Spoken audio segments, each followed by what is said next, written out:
Good morning to all. നമ്മൾ ഇന്ന് ഈ വീഡിയോയിൽ ഡിസ്കസ് ചെയ്യുന്നത് +2 ഫിസിക്സ് ടെക്സ്റ്റ് ബുക്കിലെ 4ാമത്തെ ചാപ്റ്ററായ മൂവിങ് ചാർജസ് ആൻഡ് മാഗ്നറ്റിസം എന്നതിലെ 10ാമത്തെ എക്സസൈസ് ക്വസ്റ്റ്യനാണ്. ക്വസ്റ്റ്യൻ ഇതാണ്: two moving coil meters M1 and M2 have the following particulars.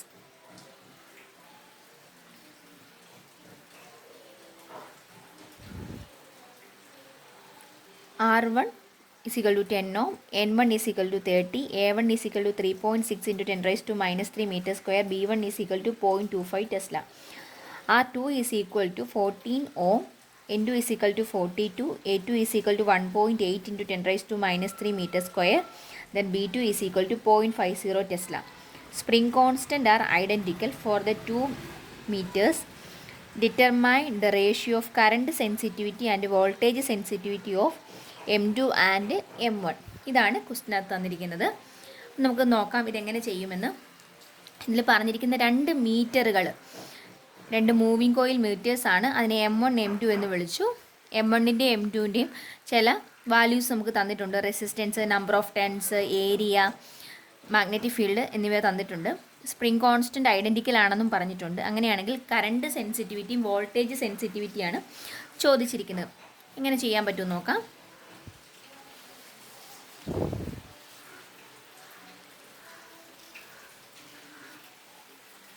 ഇതിൽ തന്നിരിക്കുന്ന വാല്യൂസ് നമുക്ക് ഒന്നുകൂടി എടുത്തെഴുതാം.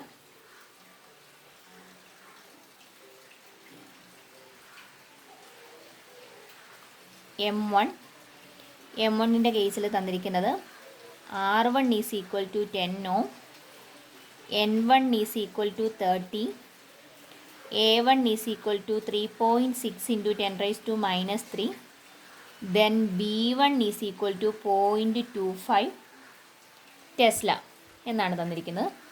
അതുപോലെ തന്നെ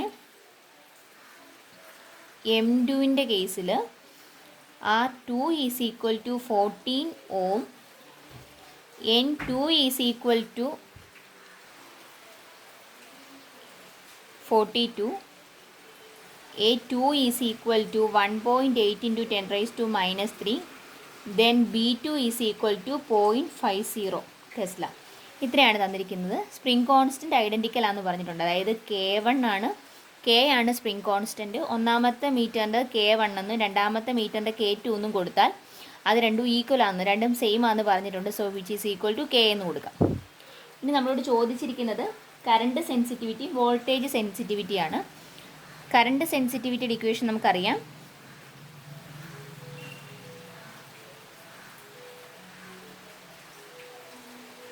current sensitivity is equal to θ/I. അതാണ് ഇക്വേഷൻ കറണ്ട് സെൻസിറ്റിവിറ്റിയുടെ. വിച്ച് ഈസ് ഈക്വൽ ടു എന്ത് വരും? ഇക്വേഷൻ NAB/K എന്നാണ് ഇക്വേഷൻ. നമുക്ക് ഫസ്റ്റ് കേസിനകത്ത് ചോദിച്ചിരിക്കുന്ന റേഷ്യോ ആണ് ചോദിച്ചിരിക്കുന്നത് ഓഫ് M2 ആൻഡ് M1. അങ്ങനെയാണെങ്കിൽ M2ൻ്റെ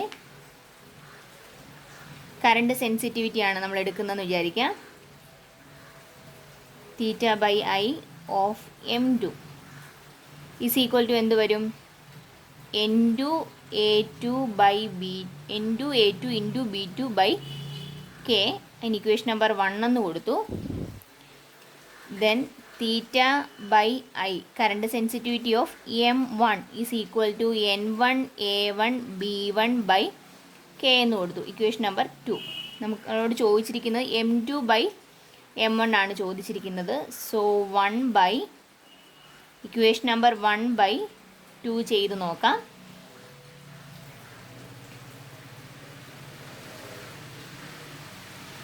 N2 A2 B2/K whole divided by N1 A1 B1/K എന്ന് കിട്ടി. രണ്ട് ഫ്രാക്ഷൻസിനെ തമ്മിൽ ഡിവൈഡ് ചെയ്യുമ്പോൾ എങ്ങനെ ചെയ്യണം? ന്യൂമറേറ്റർ അങ്ങനെ തന്നെ എഴുതിക്കൊണ്ട് N2 A2 B2/K ന്യൂമറേറ്റർ അങ്ങനെ തന്നെ എഴുതി ഡിനോമിനേറ്ററിൻ്റെ റെസിപ്രോക്കൽ കൊണ്ട് മൾട്ടിപ്ലൈ ചെയ്യുക. So K divided by N1 A1 B1 എന്ന് കിട്ടി. ഈ Kയും കൂടെ ക്യാൻസലായി പോയി. മിച്ചം എന്ത് വന്നു? N2 A2 B2/K N1 A1 B1 എന്ന് കിട്ടി. ഇനി വാല്യൂ സബ്സ്റ്റിറ്റ്യൂട്ട് ചെയ്യുക. N2ൻ്റെ സ്ഥാനത്ത് N2 42 ആയിരുന്നു. 42 ഇൻറ്റു A2 എത്രയാണ്? 1.8 ഇൻറ്റു 10⁻³ ഇൻറ്റു B2 എന്ന് പറയുന്നത് 0.50 ആണ്. ഹോൾ ഡിവൈഡഡ് ബൈ N1 എത്രയാണ്? N1 എന്ന് പറയുന്നത് 30 ആണ്. N1 is equal to 30 into 3.6 into 10⁻³ into B1 എന്ന് പറയുന്നത് 0.25 ആണ്. ഇത് ചെയ്ത് കഴിയുമ്പോൾ എന്ത് കിട്ടും?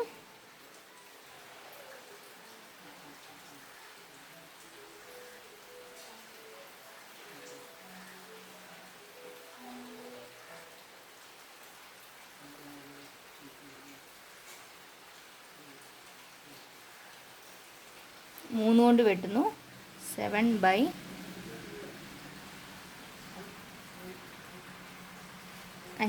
7/5 എന്ന് കിട്ടി. 7/5 ആണ് കറണ്ട് സെൻസിറ്റിവിറ്റിയുടെ റേഷ്യോ കിട്ടുന്നത്. 7/5. യൂണിറ്റ് എന്ത് വരും? ന്യൂമറേറ്ററിലും ഡിനോമിനേറ്ററിലും സെയിം ക്വാണ്ടിറ്റി ആയതുകൊണ്ട് യൂണിറ്റ് ഇല്ല. 7/5 എന്ന് ആൻസർ കിട്ടി. ഇനി അടുത്തത് വോൾട്ടേജ് സെൻസിറ്റിവിറ്റി കണ്ടുപിടിക്കണം.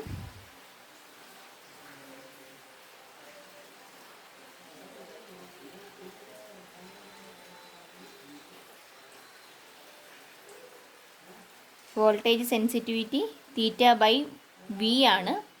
ഈസ് ഈക്വൽ ടു ഇക്വേഷൻ എന്താണ്? NAB/KR. ഇതാണ് ഇക്വേഷൻ. ഇനി നമുക്ക് രണ്ടിൻ്റെ സെപ്പറേറ്റ് നോക്കാം. വോൾട്ടേജ് സെൻസിറ്റിവിറ്റി ഓഫ് M2 ആകുമ്പോൾ എന്ത് വരും? ഇതിനകത്തെല്ലാം ടേമും 2 ഇട്ട് കൊടുക്കുക. സഫിക്സ് ആയിട്ട് 2 കൊടുക്കുക. N2 A2 B2 divided by K constant ആണ് R2. അതിന് ഇക്വേഷൻ നമ്പർ 3 എന്ന് വിളിച്ചു. അടുത്തത് voltage sensitivity of M1 is equal to N1 A1 B1 divided by K R1. അതിന് ഇക്വേഷൻ നമ്പർ 4 എന്ന് കൊടുത്തു. ഇനി അങ്ങനെയാണെങ്കിൽ ഇതിൽ നിന്ന് നമുക്ക് എന്താണ് ചോദിച്ചിരിക്കുന്നത്? വോൾട്ടേജ് സെൻസിറ്റിവിറ്റിയുടെ റേഷ്യോ ആണ് ചോദിച്ചിരിക്കുന്നത്. 3/4 ചെയ്യുക. ഇക്വേഷൻ നമ്പർ 3 ഡിവൈഡ് ബൈ 4 ചെയ്യുന്നു. അപ്പോഴെന്ത് വരും? N2 A2 B2 by KR2 whole divided by N1 A1 B1 by KR1 എന്ന് കിട്ടി. ഇവിടെ എന്താണ് ചെയ്യേണ്ടത്? രണ്ട് ഫ്രാക്ഷൻ തമ്മിൽ ഡിവൈഡ് ചെയ്യേണ്ടി വരുമ്പോൾ ന്യൂമറേറ്റർ അങ്ങനെ തന്നെ എഴുതിക്കൊണ്ട് N2 A2 B2 by KR2 into ഡിനോമിനേറ്ററിൻ്റെ reciprocal. So KR1 by N1 A1 B1. അന്ന് കെയും കട്ട് ചെയ്ത് പോയി. മിച്ചം എന്ത് വരും? N2 A2 B2 divided by N1 A1 B1. ആറിൻ്റെ term ഒന്നിച്ചെഴുതാം. Into R1 by R2.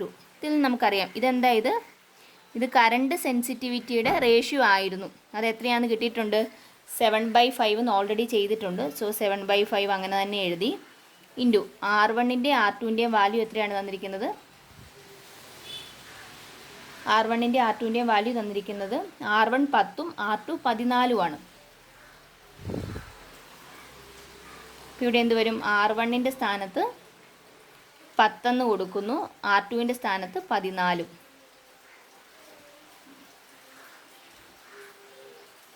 2/2 is equal to 1. Voltage സെൻസിറ്റിവിറ്റിയുടെ റേഷ്യോ 1 എന്ന് കിട്ടി. കറണ്ട് സെൻസിറ്റിവിറ്റിയുടെ റേഷ്യോ 7/5 എന്നും കിട്ടിയിട്ടുണ്ട്. ഈ 7/5 എന്നുള്ളതിന് നമുക്ക് എങ്ങനെ എഴുതാം? 1.4 എന്ന് വേണേൽ കൊടുക്കാം. 7/5 എന്ന് എഴുതി നിർത്തിയാലും ഉത്തരം ശരിയാണ്. ഇങ്ങനെ എഴുതിയാലും വ്യത്യാസമൊന്നുമില്ല.